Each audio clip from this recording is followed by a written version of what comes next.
Chapter 12. Henrietta had hurried down the attic stairs but did not find her father on the landing. The light was not on beneath the bathroom door. Grandfather's door was still open and its light was still on. Either her father had thumped in her parents' bedroom and not yet come out, had thumped in her parents' bedroom and wasn't coming out at all, or had already come out, seen the light on in Grandfather's bedroom, and gone in to look around for an explanation. Henry ran on tiptoe across the landing to the partially open door. She looked through the crack and saw him step out of view. Her heart sank.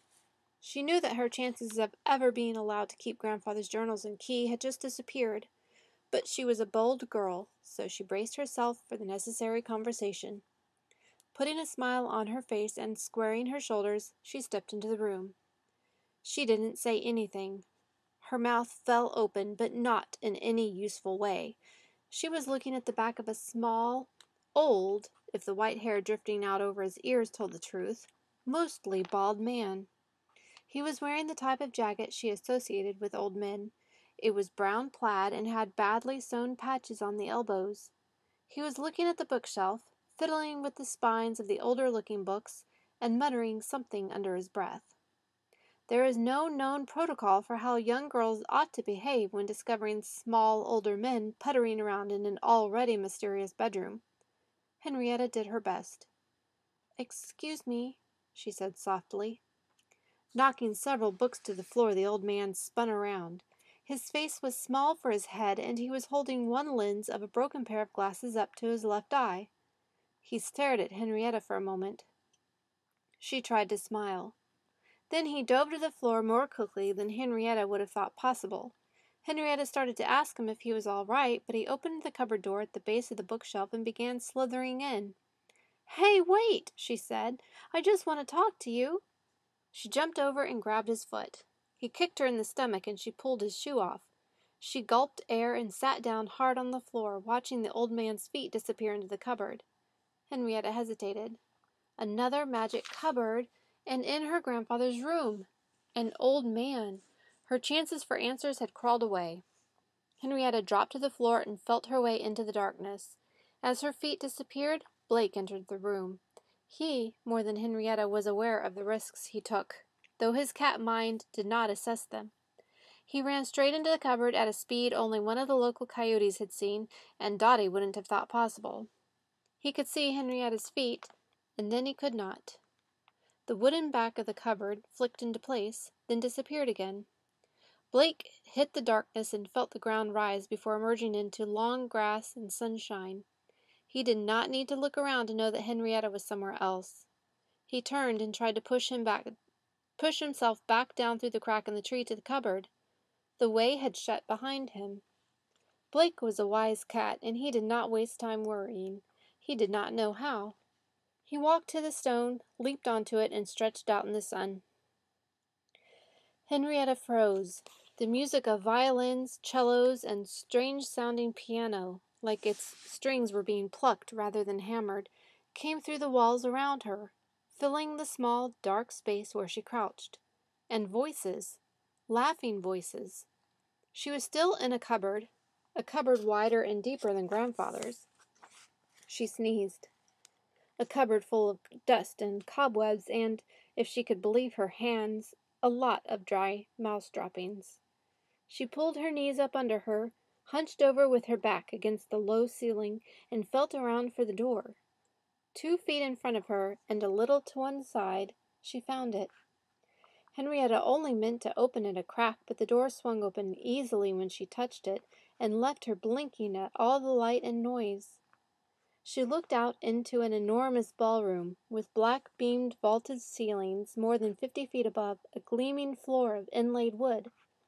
Huge paned windows arched nearly to the ceiling between smooth columns and bright frescoes.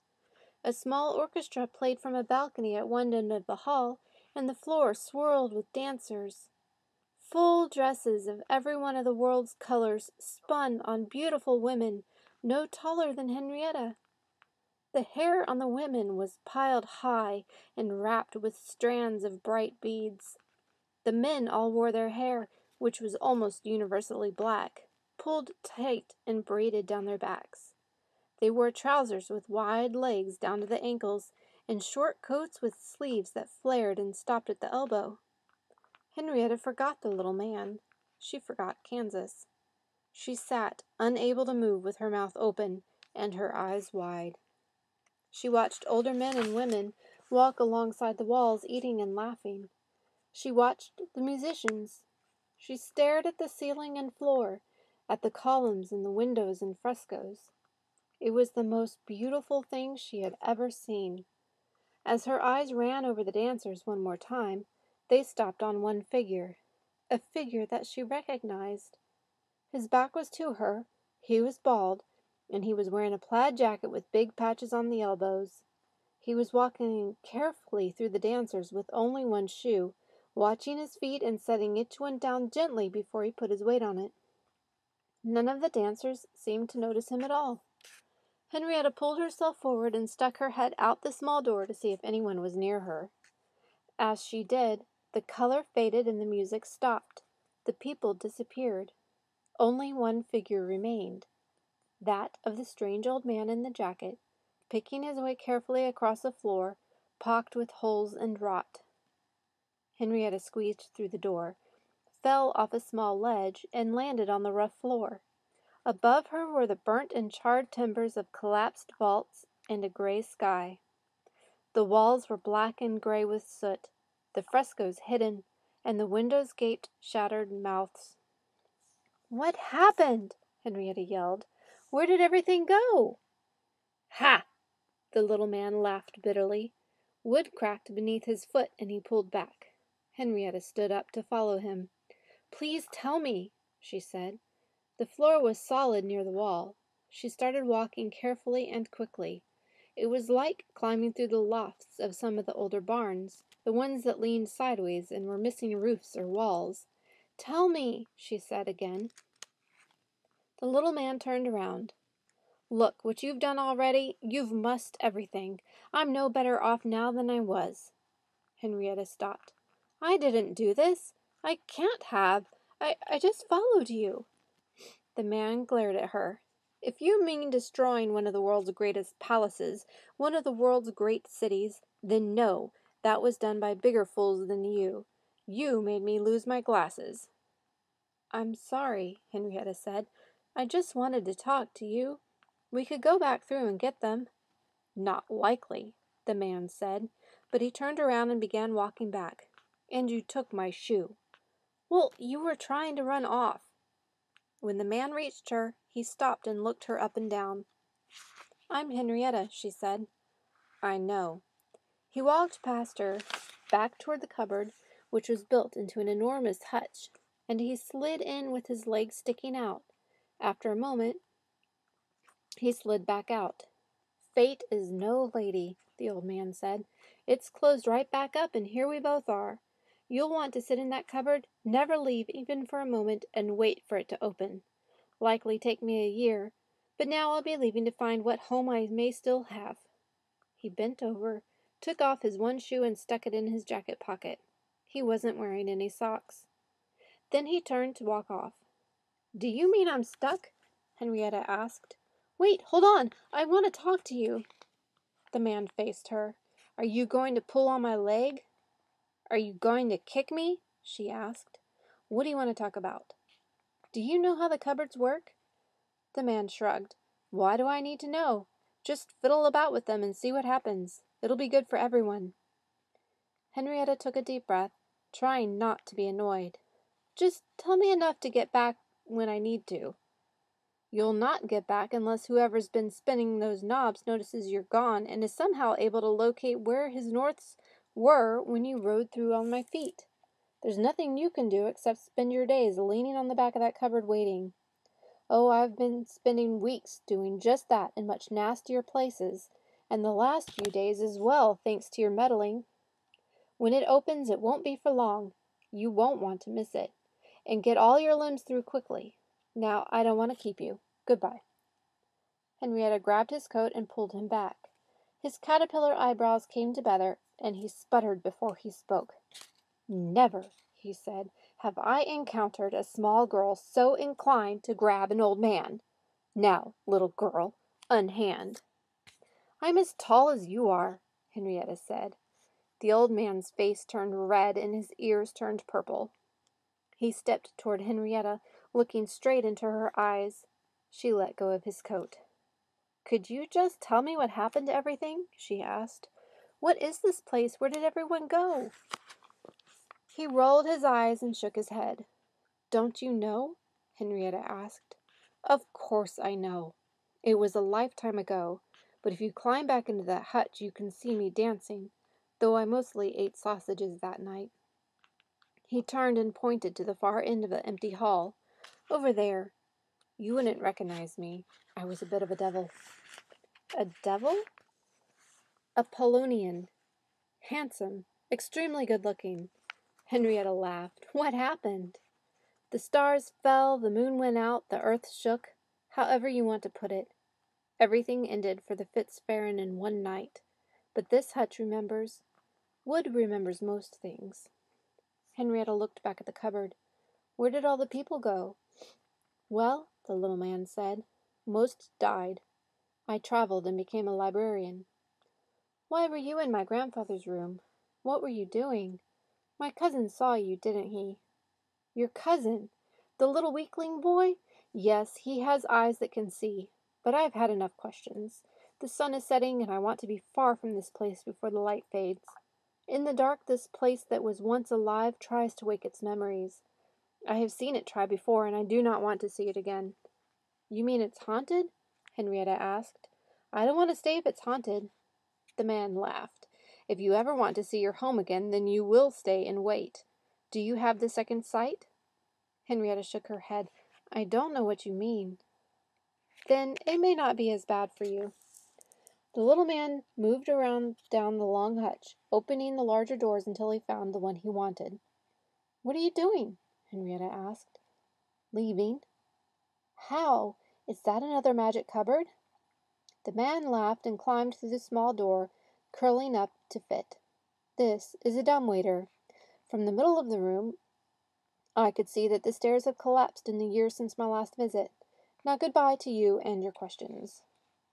Henrietta watched him pull a tight little rope from the back corner, and then, accompanied by the high-pitched squealing of ancient pulleys, he descended out of view.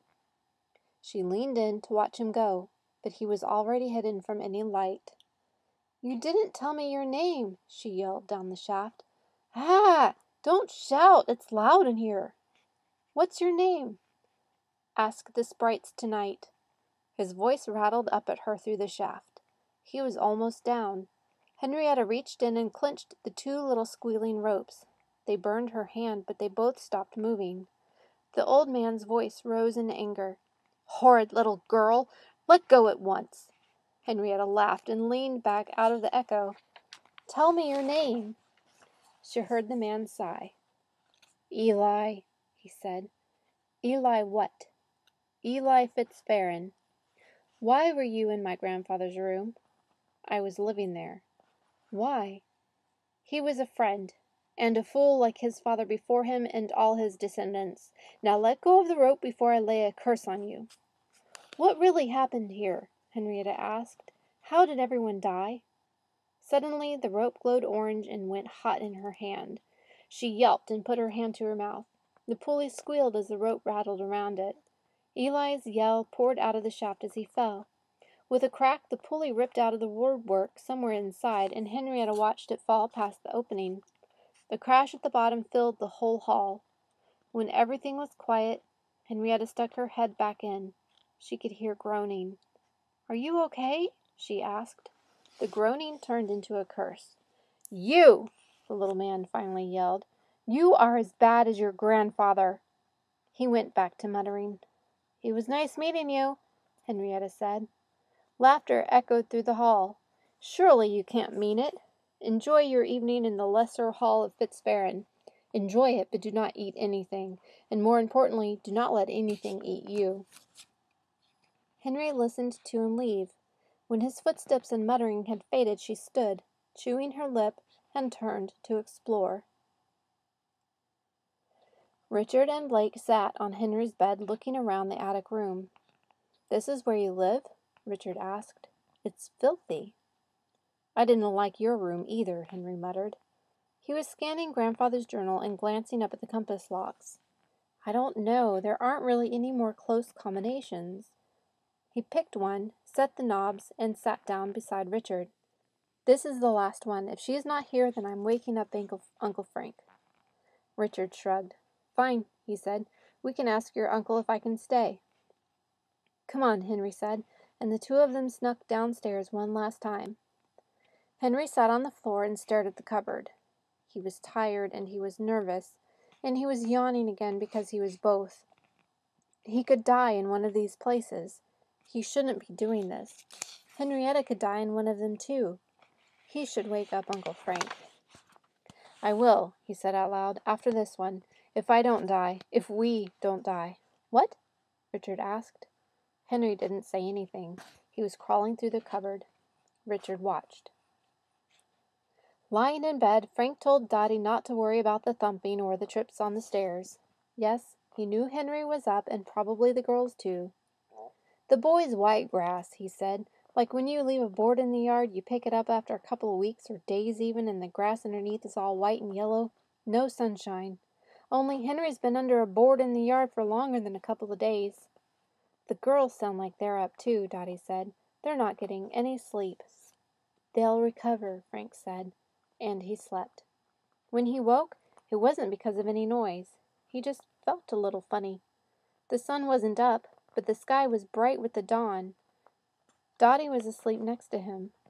Frank pulled himself out of bed and wandered, yawning, into the hall. He put his hand on the knob of the bathroom door and stopped. There was light coming into the hall from Grandfather's room. The door was partially open. Frank stared. He couldn't believe it. He stepped toward it, put out his hand, and pushed. The door swung open easily. The curtains were open and the room was light. There were flowers in a vase and some things on the floor, but Frank didn't notice. He was looking at the bed. A skinny boy with pants up to his ribs was sprawled on his back asleep. He'd taken off some strange little boots, and his feet were bare. He had enormous chapped lips. Frank walked to the bed and stood over the scrawny sleeper, examining his face. He coughed, and the boy's eyes popped wide open. Henry's in the cupboard, Richard said. I opted to sit this one out. Would it be inconvenient for me to stay?